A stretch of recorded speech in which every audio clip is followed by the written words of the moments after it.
Hello viewers, পরীর রাজা পরিচালন চ্যানেলে আপনাদের সবাইকে স্বাগত। তো থাম্বনেলে আপনারা দেখতেই পেরেছেন যে মায়াবতী পরী সাধনা, যারা ২ নম্বরি কাজে বা ২ নম্বরি ব্যবসায় লিপ্ত রয়েছেন বা যারা ২ নম্বরি কাজ করেন তাদের জন্য এই পরী সাধনা। এই পরী আপনাদেরকে মায়ার সাহায্যে সব ধরনের কাজ করে দিবে। আপনাদের ২ নম্বরি কাজ মায়ার সাহায্যে করে দিবে। তো এটা খুবই সহজ ও সরলভাবে আপনারা করতে পারবেন। আর এটা যদি আপনারা নিজেরা প্রয়োগ করতে না পারেন, চালান করে দেওয়া হয়।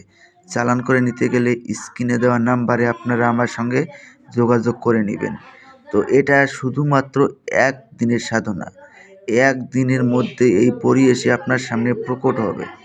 আর যদি আপনারা অন্য কোনো দেশ থেকে চালান নিতে চান, স্ক্রিনে নাম্বার দিয়ে দেওয়া হবে। এই নাম্বারেই আপনারা আমার সঙ্গে যোগাযোগ করবেন বা ডিসক্রিপশন বক্সে আমি আমার ফোন নাম্বার দিয়ে দিব, ওখান থেকেও আপনারা নাম্বার সংগ্রহ করে নিতে পারবেন।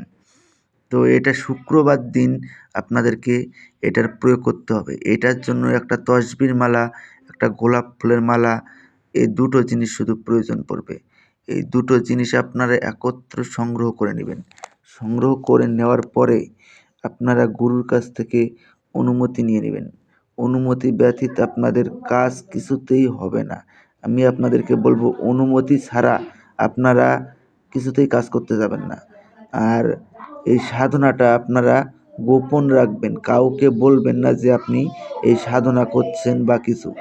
যদি আপনারা কাউকে বলেন যে আপনি সাধনা করছেন, এই মায়াবতী পরী সাধনা করছেন, তাহলে কিন্তু আপনারা সফলতা অর্জন করতে পারবেন না।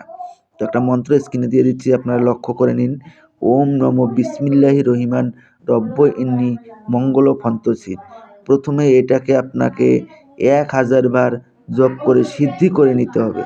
সিদ্ধি করে নেওয়ার পরে আপনারা শুক্রবার রাত ঠিক ১১টার সময় গুরুর নাম স্মরণ করে আপনারা এই মন্ত্রটা শুধু মনে মনে ৩ বার উচ্চারণ করবেন। ৩ বার উচ্চারণ করে আপনারা গোলাপ ফুলের মালাটা সামনে রাখবেন। সামনে রেখে আপনারা আরও ১০১ বার জপ করবেন। ১০১ বার জপ করার সঙ্গে সঙ্গে দেখবেন মায়াবতী পরী এসে আপনার সামনে প্রকট হয়ে যাবে।